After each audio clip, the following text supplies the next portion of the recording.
राधे राधे दोस्तों, जैसा कि आपको पता होगा आज हम बात करने वाले हैं यूपी पुलिस री एग्जाम के बारे में। आपको पता ही है सबको कि यूपी पुलिस री एग्जाम की डेट फाइनल हो चुकी है। 23 अगस्त से आपके एग्जाम है और 31 अगस्त तक चलने वाले आपके एग्जाम है।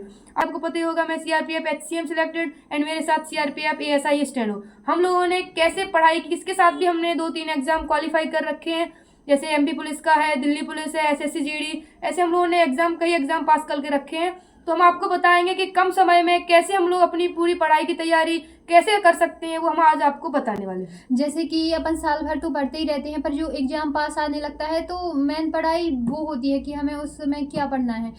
तो सबसे मेन बात ये है कि हमें 20 दिन का एक प्रॉपर टाइम टेबल बना के रखना पड़ेगा कि हमें कब क्या पढ़ना है, क्योंकि यदि हम कोई टाइम टेबल नहीं बनाएंगे तो दिन भर पढ़ते रहेंगे, कुछ ना कुछ पढ़ते रहेंगे, अपन को कुछ क्लियर नहीं हो पाएगा कि हमने क्या पढ़ा है। तो सबसे मेन बात ये है कि हमारे जो सब्जेक्ट वीक हैं हमें सबसे पहले उस पर फोकस करना है और सबसे ज़्यादा टाइम उस पर देना है। और दूसरी बात है हमें डेली मॉक टेस्ट लगाने हैं, दिन में कम से कम एक टेस्ट तो लगाना ही है, अगर हो सके तो 2-3 टेस्ट के साथ आपको केवल टेस्ट ही नहीं लगाना है। टेस्ट लगाने के बाद नंबर देखने के बाद आपको पूरा उसका एनालिसिस करना है, एक एक क्वेश्चन के बारे में उसको डीपली पढ़ना है। जैसे कि हम लोग टेक्स्ट बुक से टेस्ट लगाते थे तो टेक्स्ट बुक में पूरा सॉल्यूशन नीचे दिया रहता है, तो कैसे उसका आंसर कैसे हुआ तो उसके बारे में पूरी डीपली पढ़ते थे। जैसे कोई क्वेश्चन है नया है तो हमें वो नहीं आ रहा तो हम उसका पूरा फिर चैप्टर कंप्लीट करो, उसको पूरा पढ़ते थे तो जिससे वो कंप्लीट हो जाए। मतलब आपको 20 दिन है, रोज आपको कम से कम एक टेस्ट रोज लगाना है आपको और उसका पूरा एनालिसिस भी करना है। और जैसा कि एग्जाम पास में आता है तो हम यूट्यूब पर वीडियो देखने लगते हैं,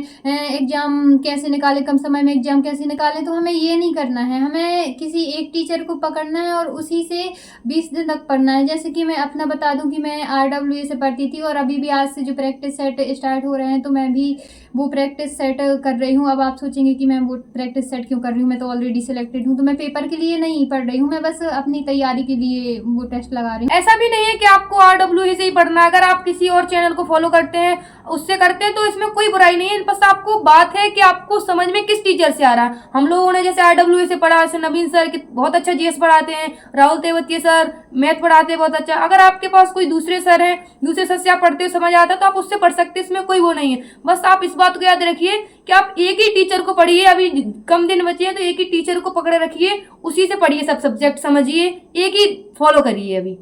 और मेन बात ये है कि यूपी पुलिस का पेपर ऑफलाइन होता है तो आपको टाइम मैनेजमेंट बहुत अच्छे से करना होगा। हम ऑनलाइन टेस्ट लगाते हैं तो हमें टाइम मैनेजमेंट हो जाता है, पर ऑफलाइन पेपर देने में बहुत टाइम लगता है। ऑफलाइन मतलब कि आपको OMR शीट भरना है, हाँ। मतलब कि 15 या 20 मिनट आपको एक्स्ट्रा लगने हैं, इसलिए आप घर पे तैयारी करिए कि 1 घंटा 45 मिनट में मेरा पेपर कंप्लीट हो जाए, क्योंकि वहाँ OMR शीट भरना रहता है, बीच में साइन भी कराने आएंगे, कुछ और भी रहते हैं तो इसमें टाइम ज्यादा आपका खर्च होगा। टाइम मैनेजमेंट विशेष ध्यान दीजिए। मेरे साथ भी 1-2 एग्जाम में ऐसा हुआ है कि ऑफलाइन पेपर हुआ तो मेरे क्वेश्चन छूट जाते थे, लास्ट में क्वेश्चन आते हैं मेरे को, कर सकती हूँ मैं, बट टाइम खत्म हो गया और OMR शीट खाली रहेगी, मैंने भर नहीं पाई। इस बात का आप लोग विशेष ध्यान दें। आप भले ही एक सब्जेक्ट करिए उसके बाद भर दीजिए, लास्ट तक ना बैठे कि मैं OMR शीट पूरे 150 क्वेश्चन एक साथ भरेंगे, नहीं। आप 15-15 10 क्वेश्चन करके भर सकते हैं, या फिर ज्यादा है तो आप एक सब्जेक्ट करिए, एक सब्जेक्ट फिलअप करिए, फिर दूसरा सब्जेक्ट करिए। टाइम मैनेजमेंट विशेष ध्यान दीजिए कि मुझे OMR शीट भरना है, इस बात को याद रखना है। और इसमें सबसे ज़्यादा वेटेज रीजनिंग का है। जैसे कि यहाँ अपन सब लोग सोचते हैं कि रीजनिंग तो बहुत सरल है, हमसे बन जाएगी, लेकिन ऐसा नहीं है। रीजनिंग के कुछ क्वेश्चन टफ भी आ जाते हैं। हाँ, तो रीजनिंग की जैसे पहेलियां वगैरह हैं ये डीपली पूछ लेते हैं, क्योंकि इसमें 40-50 की रीजनिंग आ जाती है, कोई वो नहीं है, 55 तक आ जाती है कुछ। मतलब आप लोग रीजनिंग ध्यान देना, ऐसा नहीं कि रीजनिंग आती है छोड़ो, नहीं, रीजनिंग को भी एक बार कंप्लीट करना है, उसको रिवाइज करना है। और मैथ रीजनिंग ऐसे चैप्टर है कि जो आपको एवरेज स्कोर से और आगे ले जा सकते हैं। ये 2 सब्जेक्ट तो ऐसे हैं कि आप इनसे अपनी जॉब के लिए बहुत ज्यादा नंबर खींच सकते हैं। हाँ। ये सब्जेक्ट आप सब मिलके कर सकते हैं, अगर थोड़ा पढ़ाई रिवाइज कर लें तो हो सकता है। और हिंदी भी 37 नंबर की आती है, 37 क्वेश्चन आते हैं, 74 नंबर की आती है, तो हिंदी में भी आप पूरे में से पूरे कर सकते हैं। मेन बात रही जीके की, जीके सभी की वीक रहती है, जीके को हमें सबसे ज्यादा समय देना पड़ेगा। और आप अपने आप में एनालिसिस कीजिए कि हमारा कौन सा सब्जेक्ट वीक है, तो जो सब्जेक्ट वीक है उस पर सबसे ज्यादा समय दीजिए। तो इसलिए आप लोग अगर एक में कम नंबर भी आए तो उसकी पूर्ति ऐसे ही कर सकते हैं आप, रीजनिंग और मैथ और हिंदी। ये इंग्लिश मीडियम वाले बच्चे रहते हैं वो तो इंग्लिश कर लेते हैं, हिंदी मीडियम वाले बच्चों के लिए बहुत फायदा है कि जो हिंदी मीडियम में है वो हिंदी का पेपर में बहुत अच्छे से अच्छे पूरे में पूरे नंबर लाने की हाँ, कोशिश और करें। इसमें इंग्लिश तो आना नहीं है तो आप लोगों के लिए एक प्लस पॉइंट ये भी हो जाता है। तो आप लोगों को हिंदी, मैथ, रीजनिंग ये तीनों सब्जेक्ट सबसे ज्यादा तैयार करके रखिए। यस, अगर तुम्हारी कम भी बन पा रही है क्योंकि यूपीजी के भी आ जाता है, उसमें कोई क्वेश्चन नए आ जाते हैं, तो इन सब की पूर्ति करने के लिए हमें बाकी 3 सब्जेक्ट है वो अपने एकदम सॉलिड रखने, अच्छे रखने हैं उनको। और मेन बात ये है कि 1/4 की माइनस मार्किंग भी है। जो क्वेश्चन आपको बिल्कुल भी नहीं आ रहा है तो उस क्वेश्चन को आपको टच नहीं करना है। यदि आप डाउट है कि 2 क्वेश्चन में थोड़ा बहुत डाउट है तो आपको फिर लगा देना है।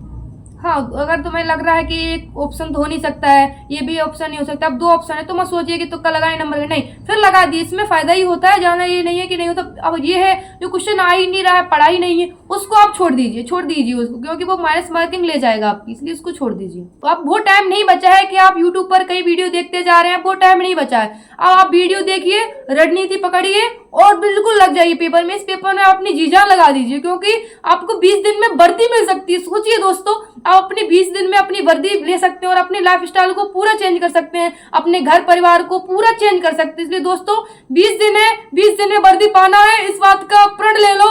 हमें 20 दिन लगातार पढ़ना है, ज्यादा से ज्यादा पढ़ना है। 1 घंटे ऐसा नहीं करना कि घूम लेते हैं, इसमें बिल्कुल जी जान से लग जाइए कि मुझे इस बार वर्दी पाना है तो पाना है। 20 दिन में इतनी शिद्दत से पढ़ो, इतनी शिद्दत से पढ़ो कि आपका इसी बार सिलेक्शन हो जाए। इसके बाद आपको कोई भी एग्जाम के लिए भटकना ना पड़े।